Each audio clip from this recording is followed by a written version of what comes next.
అందరికీ నమస్కారం. నేను డాక్టర్ శిరీష, శ్రీవారి హాస్పిటల్. అందరికీ భోగి, సంక్రాంతి, కనుమ శుభాకాంక్షలు.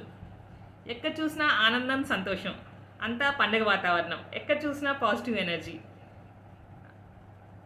అందరూ జాగరితో చేసిన అరిసెలు, పిండి వంటలు, తర్వాత సంక్రాంతికి చేసే పరమాన్నం, భోగప్పుడు అందరూ పెట్టుకునే క్యాంప్ ఫైర్స్, తర్వాత చిన్నపిల్లలు అయితే కైట్స్ ఎగరవేస్తూ, తర్వాత ఇంటి ముందు ఆడవాళ్ళు అయితే రకరకాల ముగ్గులు వేస్తూ అందరూ హ్యాపీగా ఉన్నారు.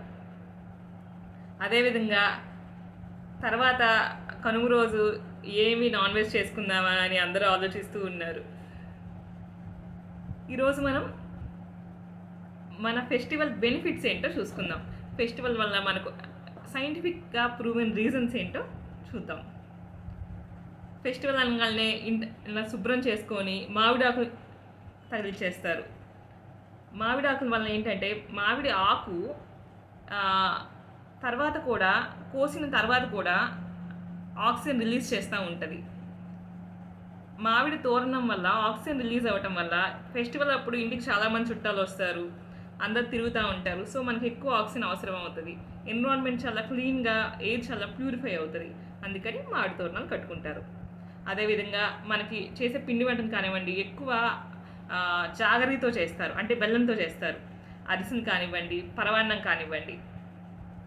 ఇదేంటంటే ఈ జాగరి అంటే బెల్లంలో ఎక్కువ ఐరన్ ఉంటుంది. మేము రక్తం తక్కువ ఉన్న పేషెంట్స్కి, ఎనీమియా పేషెంట్స్కి బెల్లంతో చేసిన తినండి, ఐరన్ వస్తుంది, తర్వాత హిమోగ్లోబిన్ పెరుగుతుంది అని చెప్తూ ఉంటాము. సో హిమోగ్లోబిన్ రక్తం తక్కువ ఉన్న పేషెంట్స్కి, తర్వాత ఇంకా అదే కాకుండా జాగరిలో డైజెస్టివ్ సిస్టమ్ కూడా బాగా పనిచేస్తుంది, అంటే జీర్ణం బాగా అవుతుంది.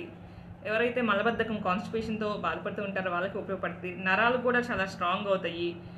ఐరన్ ఒకటే కాకుండా ఇంకా యాంటీ ఆక్సిడెంట్ ప్రాపర్టీస్ ఉంటాయి. అంటే ఏంటంటే శరీరానికి ఎక్కడన్నా ఏమన్నా దెబ్బ తగిలినా దాన్ని హీల్ చేసే, అంటే దాన్ని నయం చేసే గుణం ఎక్కువ ఉంటుంది అనమాట ఈ జాగరితో చేసిన పిండి వంటల వల్ల. అవి అరిసెలు కానివ్వండి, పరమాన్నం కానివ్వండి.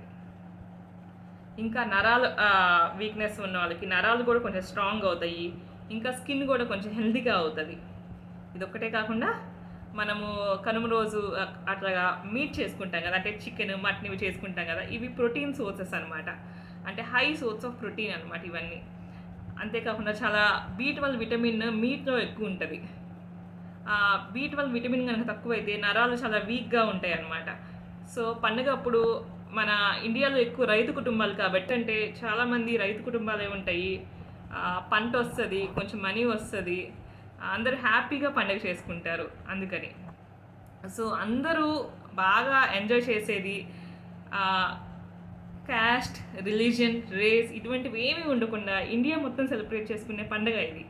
ఇది మన ఆంధ్రప్రదేశ్ సంక్రాంతి అంటారు, కానీ మిగతా అన్ని స్టేట్స్లో ఈ పండుగను చేసుకుంటారు. వేరే వేరే పేరులతో చేసుకుంటారు. ఇంచుమించు ఇదే టైంలో వస్తుంది అనమాట. అవే కాకుండా భోగి మంటలు, క్యాంప్ ఫైర్ అందరూ ఎంజాయ్ చేస్తారు. అదేవిధంగా మనం ఏంటంటే కైట్స్, చిన్నపిల్లలు కైట్స్ బాగా హైట్గా ఎగరేద్దామని చెప్పేసి గోడెక్కి ఎగరేయటం ఇవన్నీ చేస్తూ ఉంటారు. ఇవన్నీ చేయకండి. చిన్న గ్రౌండ్, ఫ్లాట్ సర్ఫేస్ మీదే కైట్స్ అవి ఎగరేయండి. ఎందుకంటే పైన మేడెక్కి ఎగరేస్తా పైకి చూసుకుంటా ఉండి కింద పడిపోవటం జరుగుతుంది. దీనివల్ల ఇంజరీస్ అవి అవుతాయి. ముగ్గు సాధారణంగా సున్నపురాయి వీటితో వేస్తారు కదా. ఇది కాల్షియం కార్బోనేట్ ఉంటుంది అనమాట. దీనివల్ల ఏంటంటే పురుగులు, చెడు పురుగులు ఇవన్నీ ఇంట్లోకి రాకుండా ఉంటాయి. కొన్ని స్టేట్స్లో అయితే ముగ్గు అనేది బియ్యం పిండితో వేస్తారు. ఏంటంటే వాళ్ళు పక్షులకి వీటన్నిటికీ ఆహారంగా ఉంటుంది అని చెప్పి అందరూ ఆనందంగా పండుగ ఎంజాయ్ చేస్తారని అనుకుంటూ శ్రీవారి హాస్పిటల్ తరఫు నుంచి అందరికీ పండుగ శుభాకాంక్షలు. Thank you.